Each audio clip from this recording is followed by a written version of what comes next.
வணக்கம் ஆனந்தி.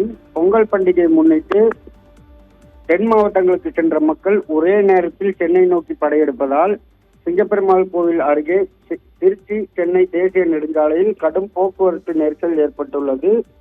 தை திருநாளாம் தமிழர் திருநாள் பொங்கல் பண்டிகையை கொண்டாட தென் மாவட்டத்தைச் சேர்ந்த மக்கள் சென்னையிலிருந்து ஒட்டுமொத்தமாக புறப்பட்ட நிலையில் தற்போது இன்று பள்ளிகள், கல்லூரி, அரசு அலுவலகங்கள், தனியார் அலுவலகங்கள் என அனைத்தும் இயங்க உள்ள நிலையில் தென் மாவட்டத்திலிருந்து சென்னையை நோக்கி கார், வேன், அரசு பேருந்து, ஆம்னி பேருந்து, இருசக்கர வாகனம் உள்ளிட்ட வாகனங்களில் மக்கள் ஒரே நேரத்தில் படையெடுப்பதால் செங்கல்பட்டு மாவட்டம் சிங்கப்பெருமாள் கோவில் அருகே திருச்சி சென்னை தேசிய நெடுஞ்சாலையில் கடுமையான போக்குவரத்து நெரிசல் ஏற்பட்டுள்ளது.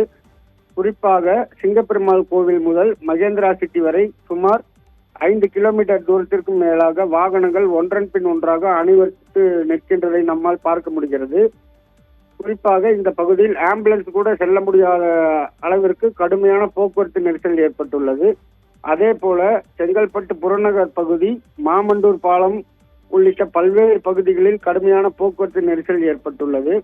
அதிகப்படியான வாகனங்கள் ஒரே நேரத்தில் சென்னையை நோக்கி வருவதால் போக்குவரத்து நெரிசலை சமாளிக்க முடியாமல் போக்குவரத்து போலீசார் திணறி வருகின்றனர். ஒவ்வொரு ஆண்டும் பொங்கல் பண்டிகை முடிந்து சென்னை திரும்பும் போது இத்தகைய போக்குவரத்து நெரிசல் தொடர் கதையாகி வருகிறது. அரசு கூடுதல் பேருந்துகளை இயக்கி முன்னேற்பாடுகளை செய்திருந்தாலும் லட்சக்கணக்கான மக்கள் ஒரே நேரத்தில் தனியார் வாகனங்களிலும் பேருந்துகளிலும் திரும்புவதால் சாலைகளின் கொள்ளளவை தாண்டி வாகன நெரிசல் ஏற்படுகிறது.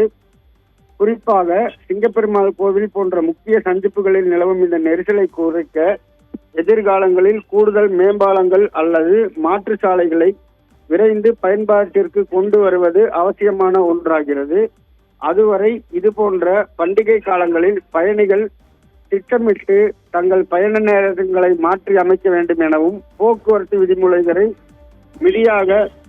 முறையாக பின்பற்றி போக்குவரத்து போலீசாருக்கு ஒத்துழைப்பு அளித்தால் மட்டுமே ஓரளவிற்கு இந்த போக்குவரத்து நெரிசல் தீரும் என வாகன ஓட்டிகள் தெரிவிக்கின்றனர். ஆனந்தி.